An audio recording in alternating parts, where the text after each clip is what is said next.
Netanyahu returns with a boost from far right. Here you go. Israel news. I'm going to cover it for like 3.5 seconds. Overseas, where former Israeli Prime Minister Benjamin Netanyahu appears to be on the brink of being the current prime minister again. Once again, his right-wing coalition has the most votes as of now after Israel's 5th election in 4 years. A little refresher on Netanyahu. He was... Thank you, Anna Dabadoo, for the 5 Get the Subs. And thank you, Spooky Sperry, for the 5 Get the Subs. ...forced to step down last year amid corruption charges, which, by the way, he is still currently on trial for right now.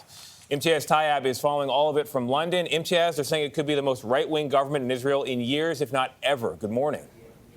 Tony, good morning to you. Yes, well, it looks all but certain Benjamin Netanyahu will make an extraordinary comeback from the political wilderness. But as you say, his return is being directly tied to the rise of his allies, Israel's extreme right and ultra-Orthodox political parties. For the first time ever, the far right have won the 3rd largest number of seats in Israel's parliament. One of the main parties, known as the Jewish Power Party, is led by Itamar Ben-Gvir. His rhetoric is stridently anti-Palestinian. He suggested imposing the death penalty on Palestinians convicted on attacks on Jewish people. Now, this sharp shift rightward comes at a time of mounting violence. Since January, a series of Palestinian attacks have killed 19 people across Israel, while more than 130 Palestinians have been killed in confrontations with Israeli forces, making this the deadliest year since 2005. Netanyahu's return to power also fuels concerns by Arab neighbors he will continue to obstruct negotiations for a Palestinian state. But allied Gulf countries see Netanyahu as a powerful counterweight to Iran's growing influence across the region. Yeah, cucked ass fucking Gulf states. That's who. Oh my God. Oh, Jesus. It's over. Dude, Israel literally was like, let's be like let's still continue being as violent as possible to the Palestinians, but like, let's spruce it up a little bit, right? Let's be like, let's dial it back from like 100 to 99.9. I mean, in that process, they still murdered a beloved Al Jazeera journalist. Like, kind of forgot about that. They're still beating the shit out of people. You know what I mean? Like, they're doing all this stuff. And the Israeli citizens were like, nah. The Israeli citizens were like, nope, that's too much. We're giving them too much. We gotta go back to being worse.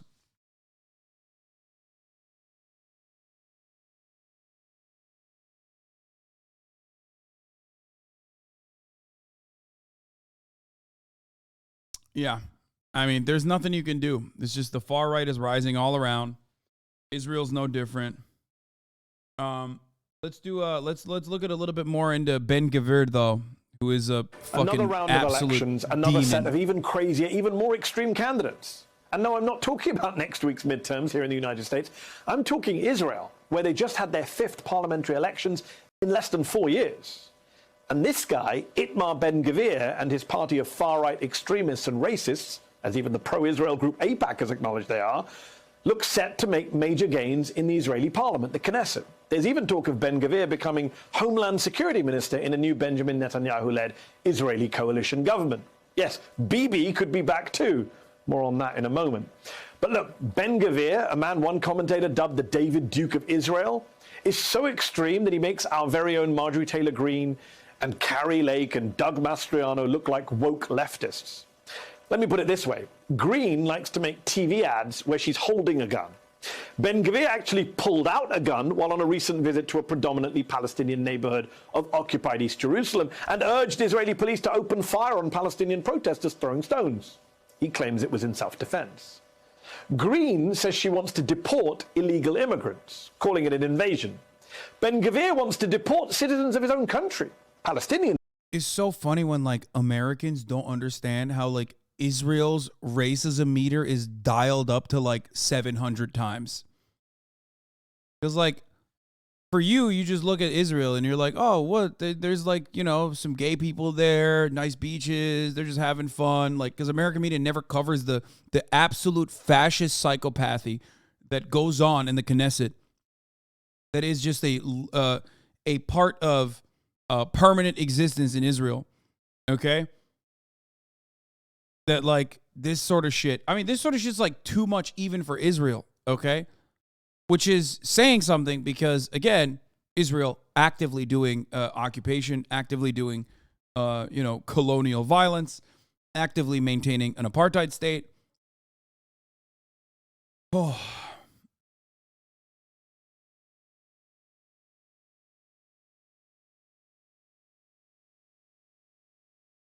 Damn, bro, back with the anti-Semitism. Yeah, we're popping. Why don't we stop them? Wait, what? They're killing Palestinians. Why the fuck would America stop that? What? America loves Israel's operations in the Middle East. What the fuck are you talking about?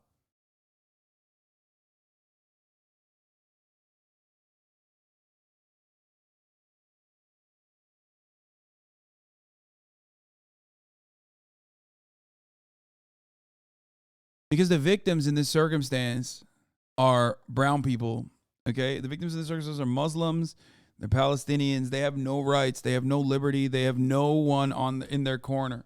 No one. All the fucking dogs that run the Gulf states have already backed the American government and backed Israel. That's what they are. They're fucking dogs, okay?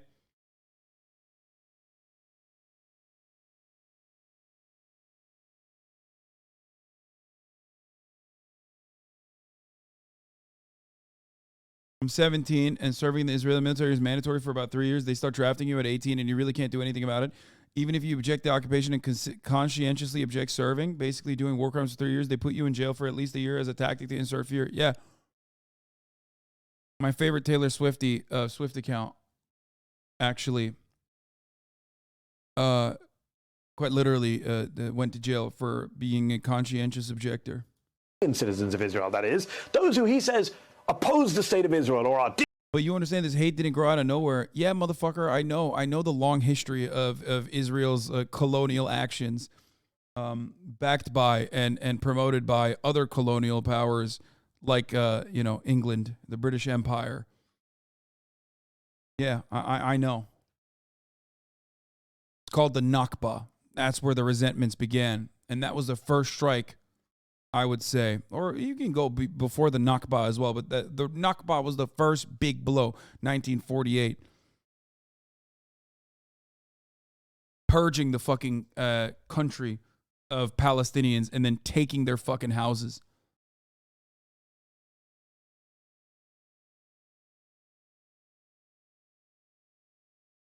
This goes way back before the first Nakba. I know, but that is like the most has the most permanent damage.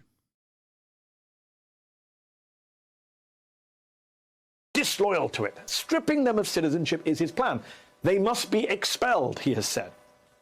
It is difficult to describe just how far right and how far from democratic norms this... Dude, I don't know what EMP Lemon is, but I'm going to tell you right now, I have no idea what the fuck you're talking about.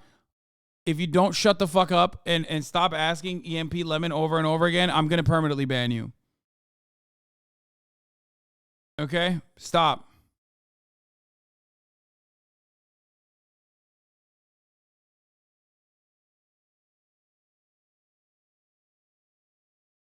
Man is. So who is he? Where did he come from? Because sadly, you're going to be hearing his name a lot more. Ben-Gvir came to fame in Israel as a mere 19-year-old back in 1995 in the wake of the Oslo Peace Accords, when he appeared on television holding a Cadillac emblem that he claimed to have ripped from then Prime Minister and Israeli peacemaker Yitzhak Rabin's car. "We got the car," he said. "We'll get to Rabin too." Rabin was assassinated by Well, they did get to him. They did. Far-right Jewish extremist just a few weeks later. Ben-Gvir has since said he meant only to shout at Rabin. He was so extreme, Itamar Ben-Gvir, that he was exempted from Israeli military service because they were worried about his far-right views. Ben-Gvir was so extreme that he... Wait, is that a thing they do anymore? This is when... I would put this in this is when Israel was like acting like they gave a shit about a two-state solution era. Shouts out to Bibi Netanyahu, by the way. for quite literally just going, fuck that shit. I remember a time and place where the Israeli government would say, oh man, they're bulldozing in occupied territories in the West Bank. They're bulldozing places. Oh, fuck. I guess don't do that. Don't do that. We won't give you military support if you do that. That is long gone, baby. 20 fucking years. Is Bibi the same as Benjamin Netanyahu? Yes, he is. Long gone. It's not gone? What do you mean? No, the defense or the turning a blind eye to the fucking bulldozers is long gone. Now they're like, oh no, we're sending the bulldozers. Now you look on Israeli television and they're selling real estate in the fucking Western territories. Now they send the military everywhere. They've already perfectly fucking cut with incision, with precise, with the precision of a fucking surgeon, cut every single occupied territory and neighborhood.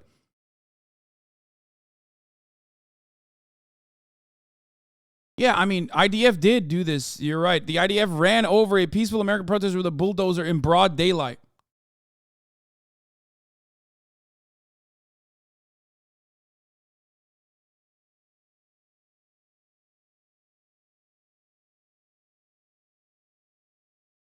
Invited reporters into his home, which is in an illegal Israeli settlement, you'll be shocked to hear, and showed them a picture of Goldstein, the man who massacred 29 Palestinians in a mosque in Hebron in 1994. He showed them a picture of him hanging on his living room wall. In fact, Ben-Gvir and Goldstein were both members of that same racist party, the KAK party, founded by the late extremist Rabbi Meir Kahane, who wanted to expel all Arabs and turn Israel into a theocratic state. Today, Ben-Gvir heads the Jewish...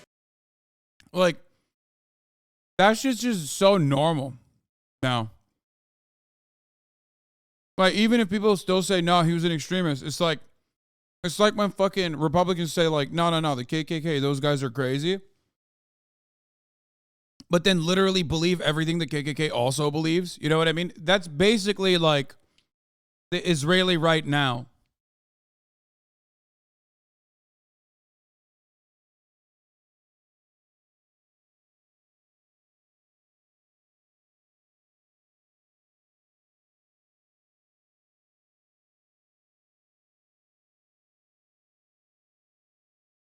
power party, Otzma Yehudit, which is in many ways a successor to the KAK party.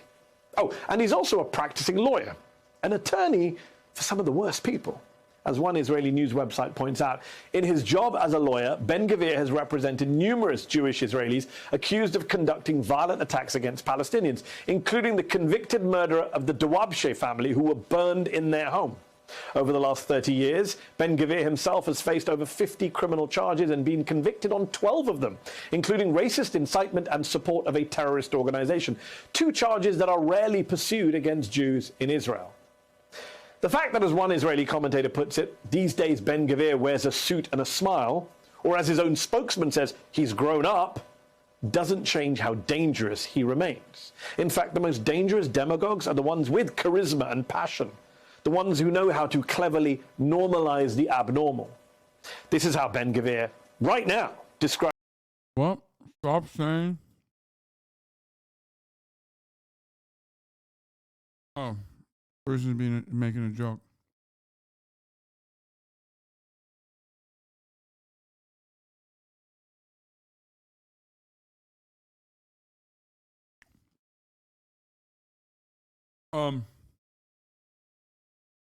The fact that Ben-Gvir was not drafted due to his extreme beliefs makes total sense once you consider that a huge chunk of the soldiers voted for him.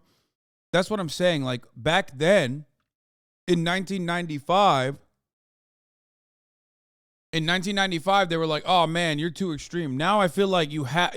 Now it's like the way Israel at least operated, okay, the way Israel, like, behaved and conducted itself in 1995 is very different than Israel now. Super brazen, super out there, super fucking bloodthirsty, super fascist, don't give a fuck, out and about, straight up destroyed all matter of leftist opposition in Israel, okay, completely. Now you have like a lighter genocidal liberal opposition to Netanyahu. You know, like, I'll tell you this much. Benny Gantz is the guy that was seen as the leader of the coalition that included even Arab parties in the Knesset, right? Last time around, they had Benny Gantz. That motherfucker's a military commander. He literally had war crimes when he was running. He promoted his war crimes when he was running for the position, bro. Oh, fuck. That's not the last time. That's 2 times ago. Oh, my God. Israel also happens to do fucking elections every week. So there's the other problem. Holy fuck.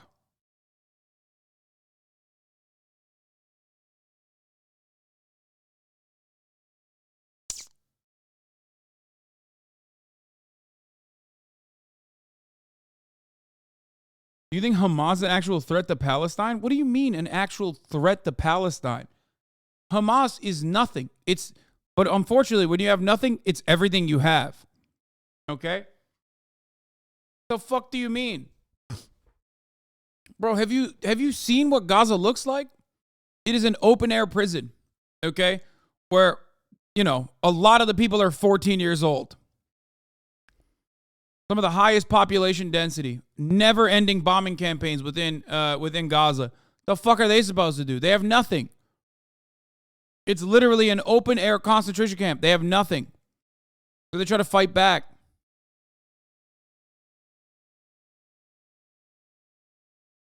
On the other side, in the Western Territory, in the West Bank, you have a complete feckless, neutered Palestinian leadership that almost all Palestinians universally agree sucks ass.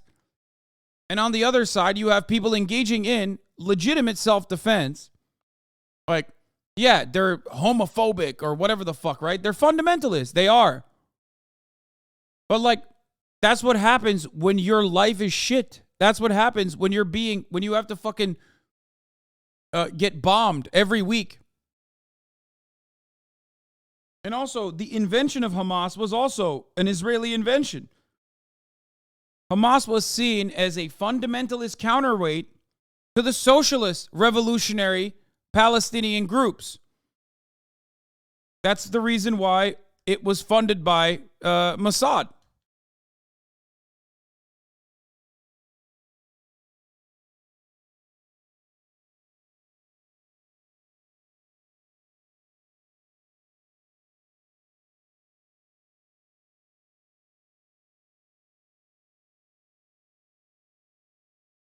You know?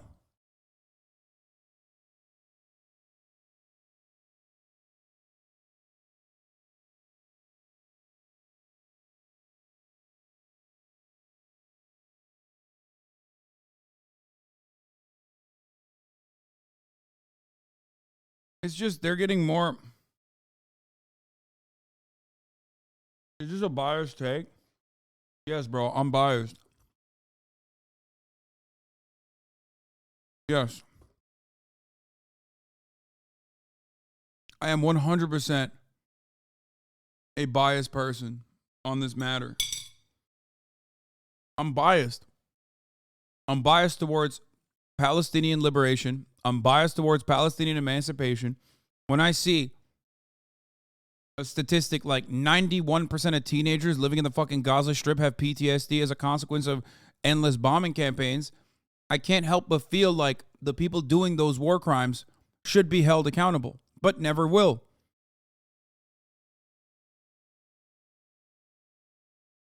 That's crazy.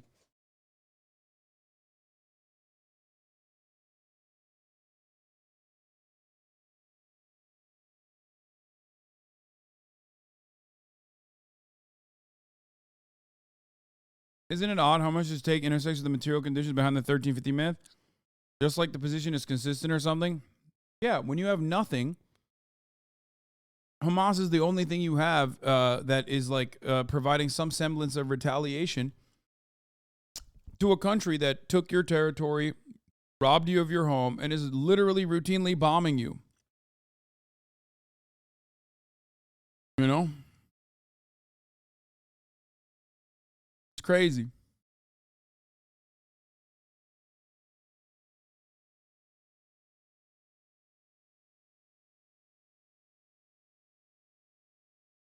And they're doing this in the fucking West Bank too. Didn't the IDF also kill Turks trying to break? Yeah. Mavi Marmara. Yes. Israel is so brazen with its fucking war crimes that it straight up got away with murdering a bunch of Turkish people who were on a humanitarian mission, who pushed through the blockade to deliver food and aid to Gaza. And they fucking drop shipped into it with a helicopter and butchered every single humanitarian on that ship. And then they turned around and they were like, they had guns on the ship. They showed those guns. It's fucking knives. They put butter knives on there against the Israeli machine gun fire and the helicopter. Yeah.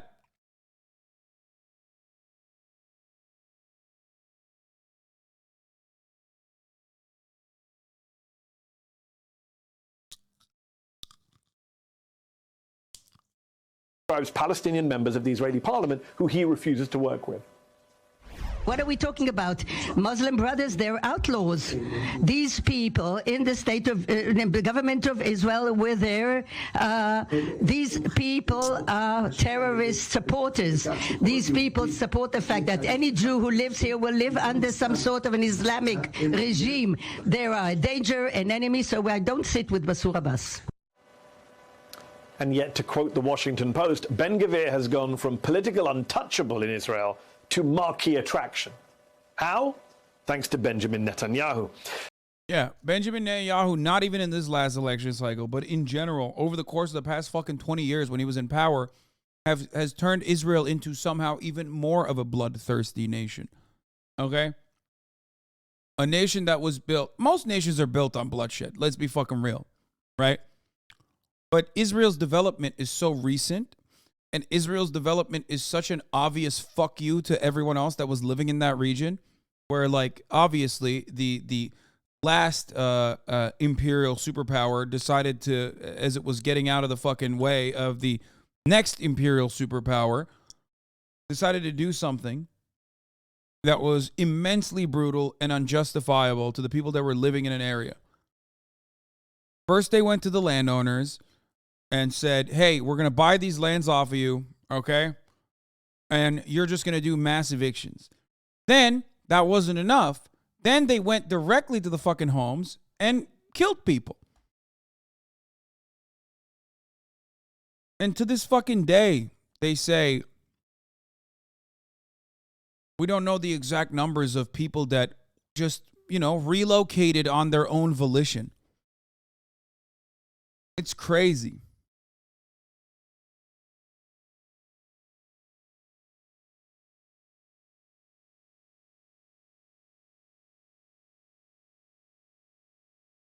Anyway.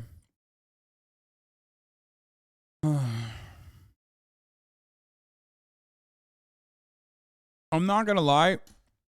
I've been covering this shit for my entire political commentary career.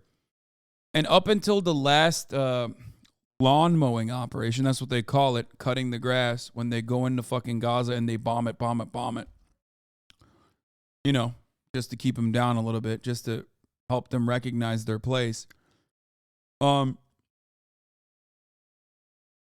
Last time when this happened, even the internet was like, holy fuck, dude, this is unimaginable cruelty. That was the first time in my entire life, in my entire career of engaging in political commentary. This is the first time I ever saw widespread condemnation against Israel's unjustifiable and inhumane actions towards Palestinians.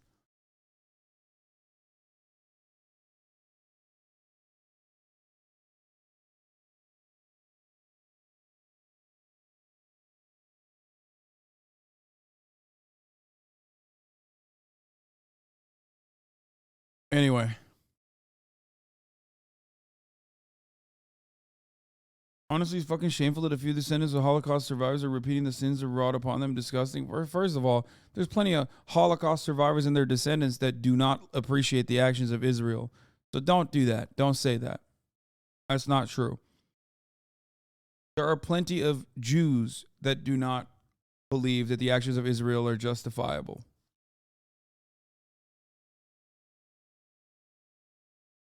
Not all Jews are Zionists. As a matter of fact, in the United States of America, there are significantly more evangelical Zionists than there are Jewish Zionists. Obviously, still, a lot of American Jews are pro-Israel, or there are plenty of American Jews, especially with birthright and especially with Bibi Netanyahu and his connection to our wonderful home of our wonderful city of brotherly love, Philadelphia. I would say that the older generation of American Jews have moved away from more radical anti-Israel rhetoric. Evangelical Zionists exist, huh? What do you mean? Evangelicals are fucking Omega Zionists, dude. The fuck do you mean? Why you gotta bring that up? You don't claim him? Doesn't matter, bitch. Bibi Netanyahu, Benjamin Netanyahu is from Philadelphia.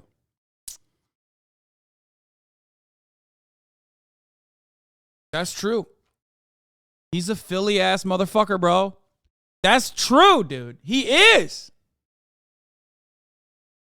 People are, dude, I love, whenever I talk about like Benjamin Netanyahu or anything like Israel related, people just don't know anything about it. There's like Jewish Americans who are like, what the fuck are you talking about? Like, they just don't know. Whenever I talk about like Benjamin Netanyahu, for example, is a Holocaust revisionist. People are like, what? No way. Yeah. Where did Benjamin Netanyahu spend his teenage years? In the Philadelphia suburbs, baby, when he attended and graduated from Cheltenham High School in Montgomery County. Moved from Israel to Cheltenham. His father moved from Israel to Cheltenham in 1963 to teach at the Dropsy College. Now the Katz Center for Advanced Judaic Studies at the University of Pennsylvania.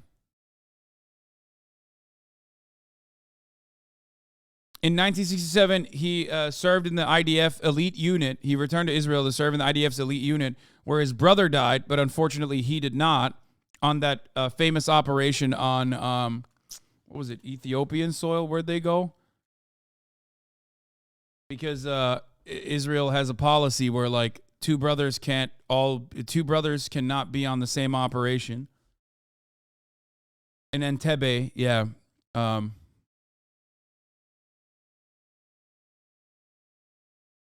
In Uganda.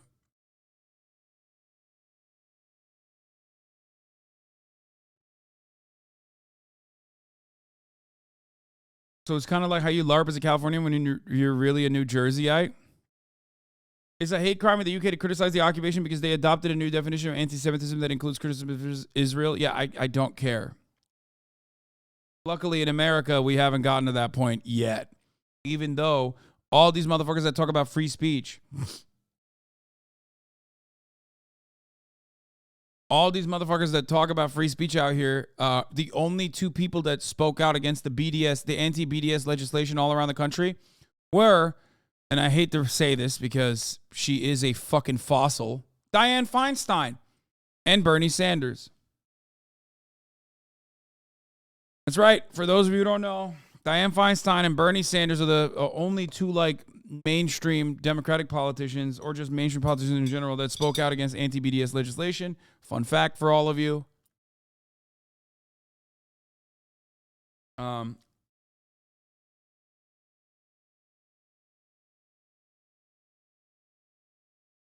Anyway, Netanyahu came back to the U.S. to study architecture and business administration at MIT.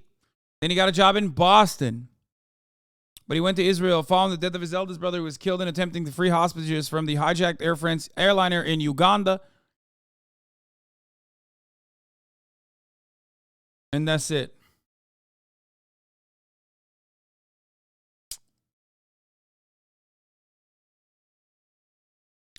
My grandma was kicked out of her home in Nablus by the Haas. What? By the IDF has tens of ownership certificates of land in Palestine that is now all illegal settlements and parks for Zionist shits. Yeah. That last conflict was also the first time the Israeli apartheid became recognized. Yeah, but it doesn't even fucking matter because now when you say Israel is an apartheid state and you're like, a Democratic politician, they fucking bully the shit out of you still. See, back in the 1980s, when Rabbi Meir Kahane spoke in parliament, mainstream Israeli politicians were disgusted and walked out of the chamber. The major Israeli parties then united. This is what I mean. This is what I was talking about. 1980s, 90s, like Israel was, of course, still very violent because it is its nation building project hinges on the extermination of the Palestinian people.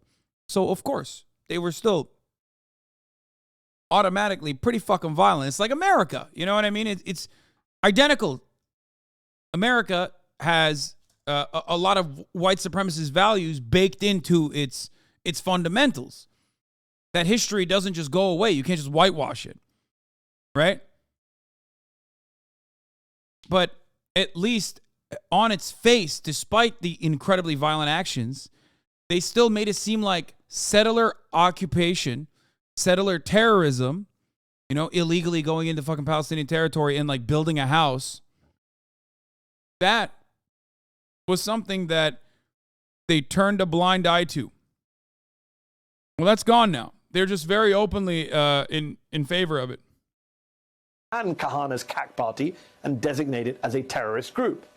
And yet last year, Netanyahu opened the door to Kahane's heir, to Ben-Gvir. So desperate was Bibi to try and stay in office that he tried to cut a deal with Ben-Gvir's Jewish power.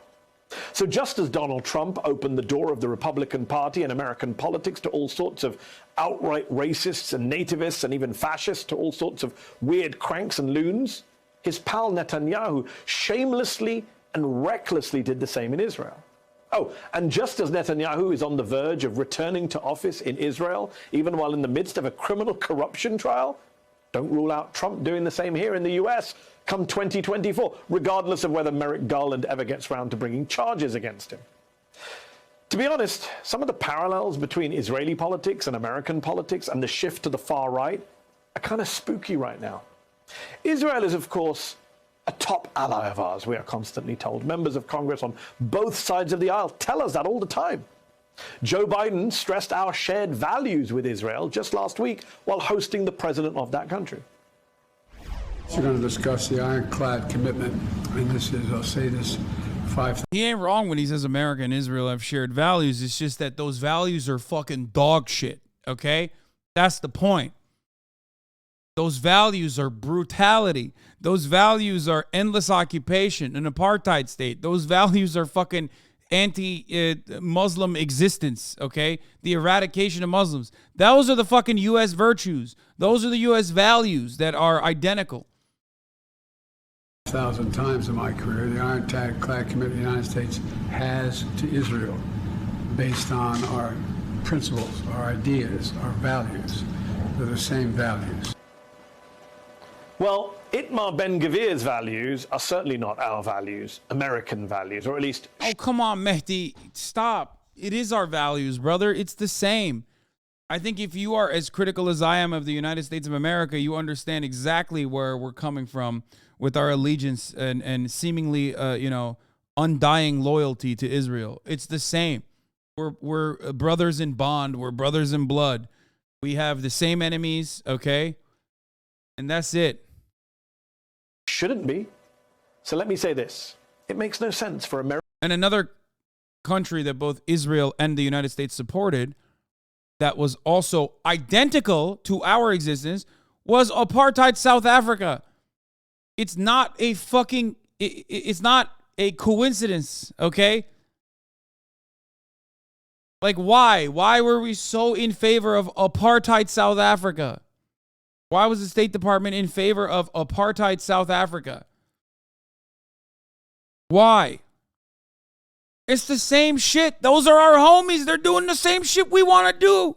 They're doing more of it.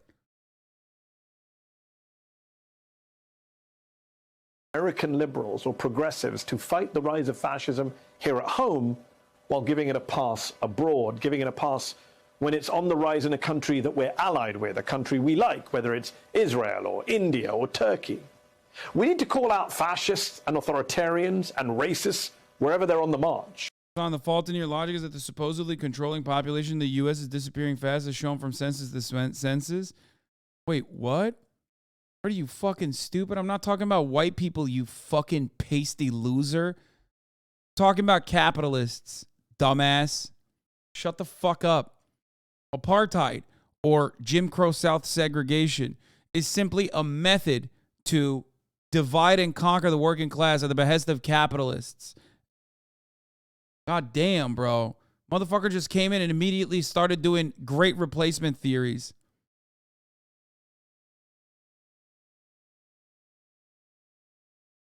Like, what the fuck is white people anyway? Okay? What is white people? It just means people in power, okay? Wherever they're in power or on the verge of acquiring power, and whether they're Christians, Jews, Muslims, or Hindus. Joining me now to discuss what's happening in Israel is lawyer and political analyst Diana Boutou. She's a Palestinian with Israeli citizenship, was a former spokesperson. Their logs are fucking cooked. You say European Americans? Shut up. No shot, brother. Maybe the birth rate is too high. Brother always eating on stream. Wait, you're saying the population group is fading away faster than any other group in history? European Americans are actually aiming to exterminate others? Wait, we gotta unban this motherfucker. I need to hear more. European American, excuse me. What's a European American? This guy literally was like, I don't even want to act like Hispanics are white, okay? I don't want to act like there are white Hispanics. He just said European Americans, which, by the way, not Spain, though. You know what I mean? When I say white Hispanics, I'm not talking about Spanish people. I'm talking about fucking, white Hispanic people that live in Latin American countries.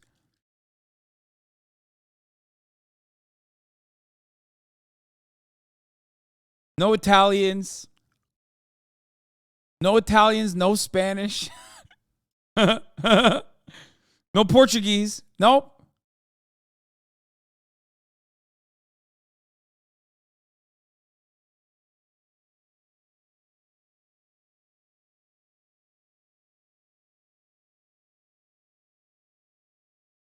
I love when dudes will go back to like Benjamin Franklin era racism and they're like, yeah, the Germans are too swarthy. You know what I mean? We need the real legacy Americans.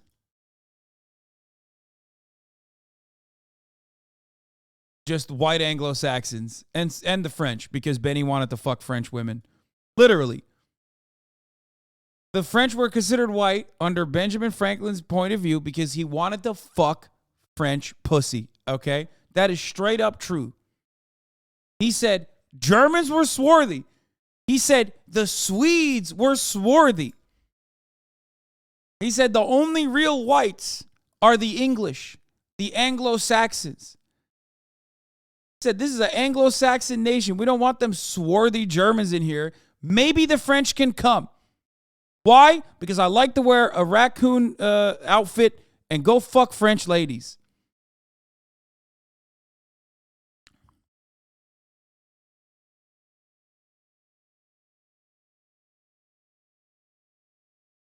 Everything I said is true.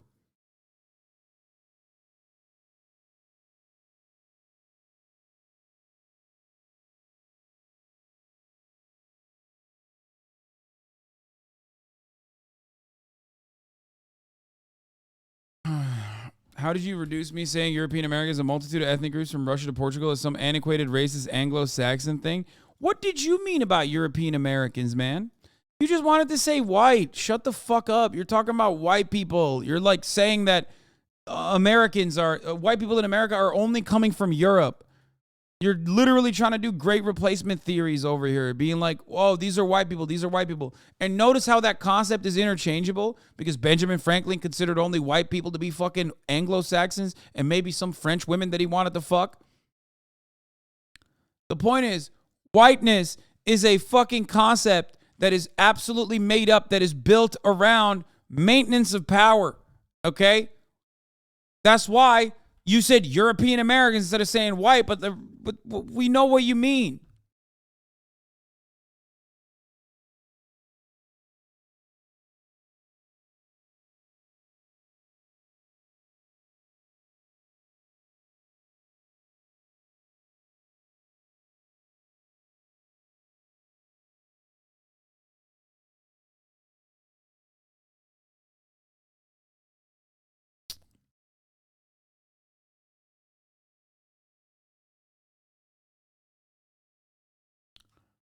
Also, here's a great example.